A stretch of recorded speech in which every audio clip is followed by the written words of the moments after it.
Andy Newman here with another Newman Minute. Let's talk about short sales. What are they? How do they work?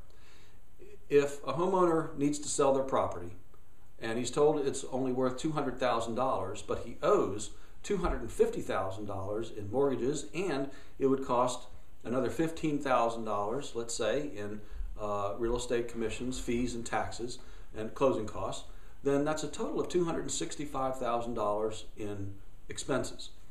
If the home's only worth $200,000, how does this work?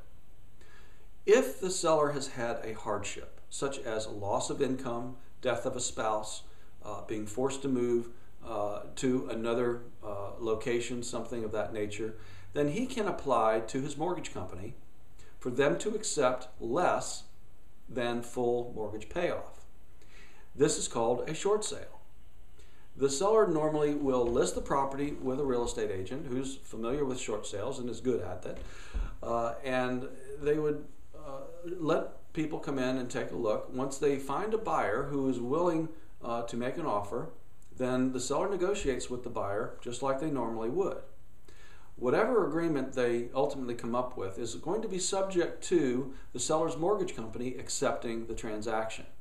So once the negotiations are completed between the seller and the buyer, then the seller prepares a package of documents, and so does the listing agent. And they put those documents together to form a short sale package, which is then faxed in its entirety to the mortgage company. Now, the mortgage company has loss mitigation officers and directors and employees that specialize in these short sale transactions. And they can have hundreds of files at one time waiting for attention. So it can take the mortgage company anywhere from several days to weeks or several months even before they respond to the buyer's offer. In the meantime, the buyer has to just sit there and wait patiently until they hear back from the mortgage company as to what they're going to do. When the mortgage company finally looks at the transaction, they're first going to make sure that all the paperwork is in order and available for them to see. They're going to make sure that the buyer is qualified to buy the house financially, and they're going to make sure that the seller is going through a due hardship that would enable them to apply for a short sale.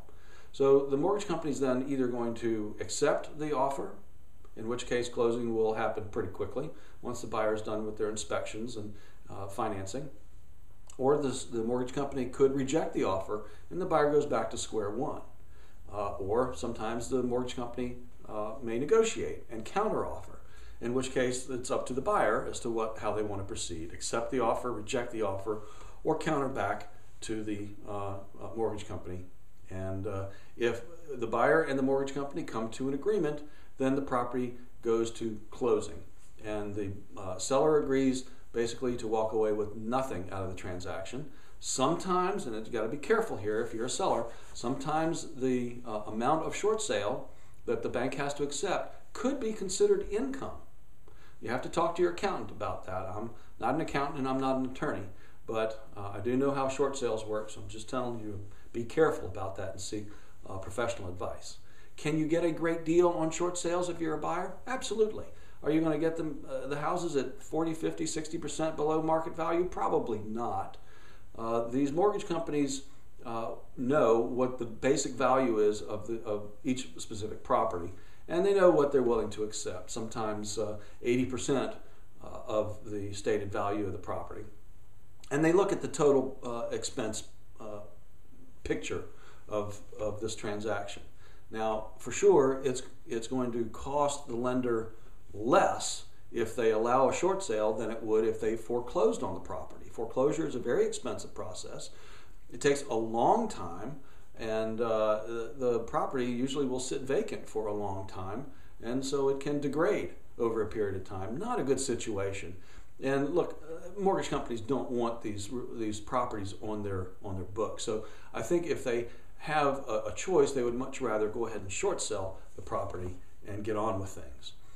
So I hope that kind of clears it up for you a little bit. It can be a lengthy drawn out transaction, and for sure you want to, if you go forward with a short sale, you want to make sure that the real estate agents that you're working with are very familiar with them. If there's other questions that you have about short sales, please feel free to email me or give me a call. I'll get back to you right away. This is Andy Newman with another Mortgage Minute coming to you from Richmond, Virginia. Thanks for stopping by.